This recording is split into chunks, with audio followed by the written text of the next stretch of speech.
Joel, thank you so much for joining us. I appreciate your time. Absolutely. Thanks for having me, Len. So, first question, Joel, why are you stepping down now?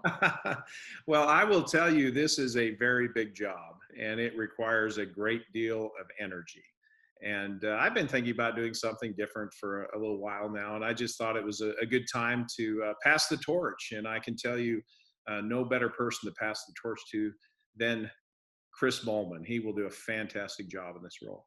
Are you stepping down because of the difficulties of the past 2 months? No, no. Certainly, that has changed the outlook that everyone has. I think now, if it hasn't shaped people's view of the world, it would be surprising. That was a difficult time for this organization, but this is something I'd contemplated before that. I've been toying with going back and finishing my PhD for a while, and right now I have an opportunity I'm pursuing in the agricultural industry that I'm excited about, and I hope that comes to fruition. Let me pick your brain. Give me the rodeo highlights while you were in charge.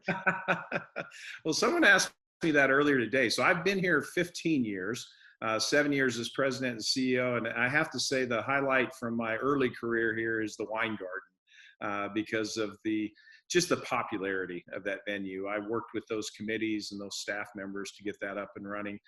Since I've been president, I'm really proud of our just our overall grounds presentation, that fantastic new star stage that we put forth, all of the great new agricultural educational exhibits, the fantastic stars that we brought in over those years, the fact we've increased our educational commitment to the youth of Texas. We've drawn a larger audience and set records from attendance. But I'm also very proud of the fact that not only was it a larger audience, it was a more diverse audience, which I think is really important in the most diverse major city in America. What do you think your legacy has been with the rodeo? Well, hopefully, people think back of me was someone who is hardworking and very committed to the Houston Livestock Show and Rodeo. I know that star stage will be around a long time. I am certainly not taking full credit for it. But when I see pictures and videos and I come back and visit the show, I'll take great pride in that, knowing that that is enhancing the experience for people on the grounds. But just someone who is committed to the agricultural mission, someone who is truly committed to the educational mission, and wanting to make this the best experience possible for everyone who set foot on our grounds. Your last day is May 22nd. Are you sad or relieved?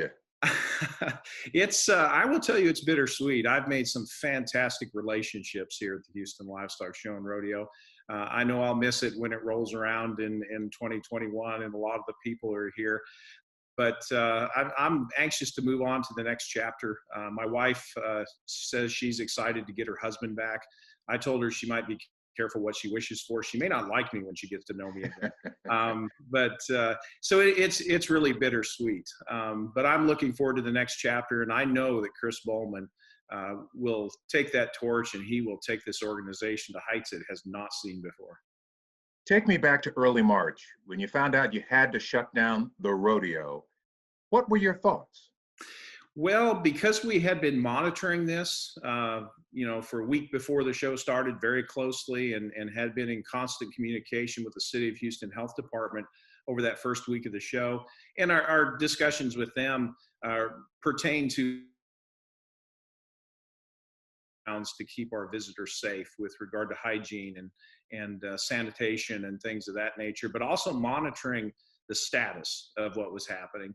And we knew that once there was a case of community spread, a case that had not been tied to travel, that would likely spell the end of the 2020 show, because we had 12 days left, and we were going to bring well over 1 million people out here. And so we understood the decision, as heartbreaking as it was. And I cannot tell you how proud I am of our staff and our volunteers, how they conducted themselves over those first 8 days of the show, but especially the professionalism they displayed in shutting down the Houston Livestock Show and Rodeo in one day, because that was no small task. Joel, as you know, there are some people who thought you should have never opened in the first place. What do you say to that? You can view this through the lens of today, or you can view it through the lens of early March. And those are two completely different views. And early March told you what?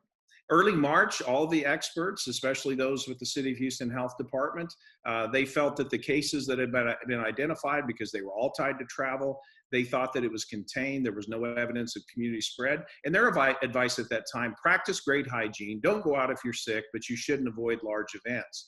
That obviously all changed with the identification of the case that was a result of community spread, the gentleman from Montgomery County.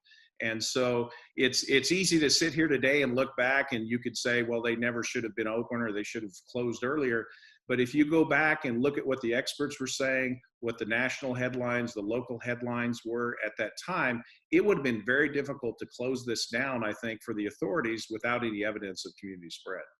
There were some people, Joel, who were concerned about you opening, number one, and number two, South by Southwest had closed several days earlier, and people were like calling us saying, hey, why is the rodeo still open? You still feel you closed soon enough? You know, I think that the authorities acted when they had the science and the facts that there was evidence of community spread. South by Southwest is a different type of an event with, I think there were over 20% international visitors. Houston Livestock Show and Rodeo, by contrast, 99% of our visitors are from the US, 95% from Texas. And so it's a little different type of event. But again, once they found community spread and they knew it was in the community, we very diligently and willingly complied because we wanted to keep our people safe as well. And that was our goal over those first 8 days, was do everything we could here on site to practice great hygiene and keep people safe. Given where we are today, hundreds dead in the Houston area, thousands infected, will there be a 2021 Houston Livestock Show and Rodeo? You know, that's a great question. And I think we have an advantage in that there is time. When you look at events that are upcoming, like the State Fair of Texas in the fall, certainly things are even more uncertain for them than they are for us looking out with regard to hosting their event. You know, best case scenario, there's a vaccine available first of the year. And if not? Doesn't sound like that's very likely. Next best thing, effective treatments are available, and testing is prevalent where we can test and trace. I think if we have effective treatments, if we have test and trace in place at a sufficient level, that will probably restore the confidence of most consumers. Certainly not all, but most consumers. But it's yet to be seen. I know that the senior team here and the volunteer leadership are running different types of scenarios for what a 2021 show might look like. But we have the advantage of time to see how other events like the NFL, the NBA, Major League Baseball, other fairs and festivals are operating, that we can learn from that model. Have you been tested? I have not been tested. Do you know anybody who has been infected? I do know someone who has been infected, Laura Ward and Dave Ward. Of course. I know both of them very, very well. And I did receive some news that some volunteers that I knew were infected as well. Yeah.